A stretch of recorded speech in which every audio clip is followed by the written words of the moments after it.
Mevrouw de minister, dames en heren. Minister, ladies and gentlemen. A very special welcome to the Tropenmuseum. I do this in English because I also want to welcome especially our invited guests from abroad who joined us today for this important event.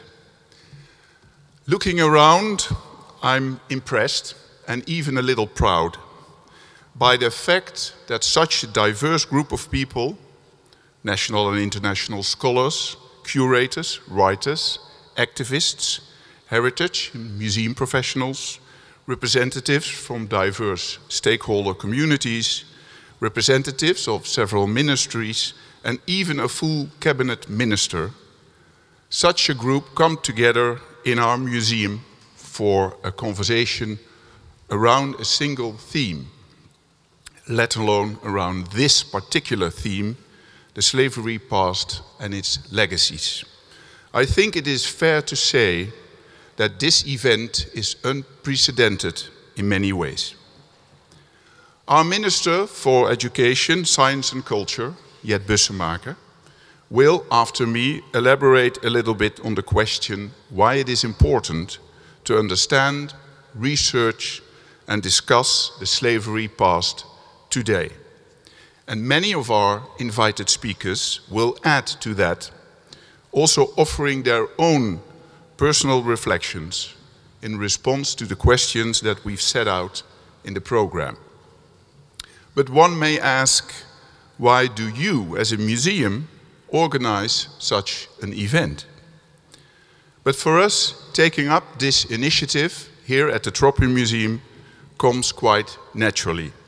We at the National Museum of World Culture, of which the Tropenmuseum is a part, feel it as our responsibility as a museum to play an active role in current debates that deal with matters of diversity, identity, othering, migration and others.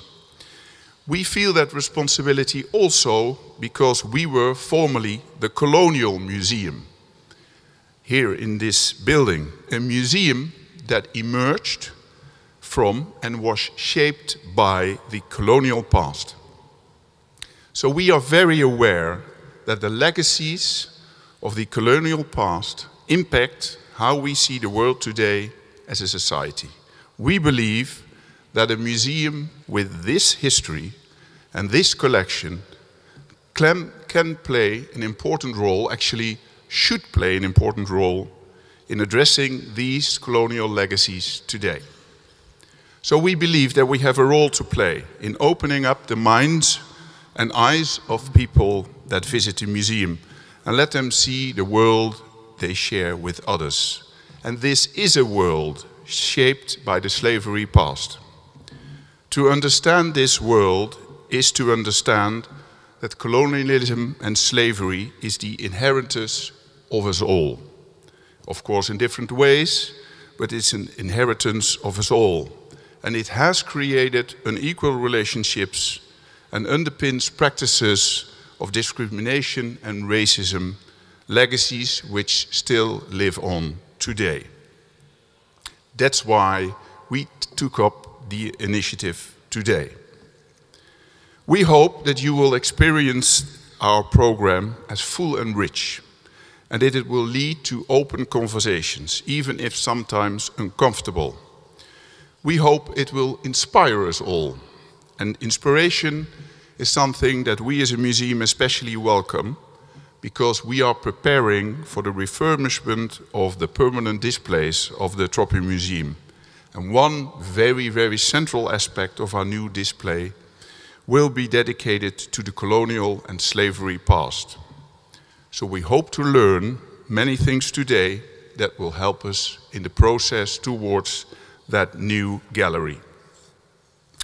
I want to close, ladies and gentlemen, by highlighting the fact that we have chosen the word conversations or dialogues in our program and not debate. Dialogue implies listening. It gives room to considering possible perspectives, whereas debate highlights conflicting opinion and stimulates division. It is in this spirit of dialogue that we think as a museum sensitive issues can be best addressed and brought forward. And for us, this is in fact an ongoing conversation to which we are committed. Working with partner organizations such as NINSE and the network Slavernijverleden, among others, we want to stage a similar event to today, perhaps every year, to come together to discuss the slavery and colonial past and their legacies for our changing societies.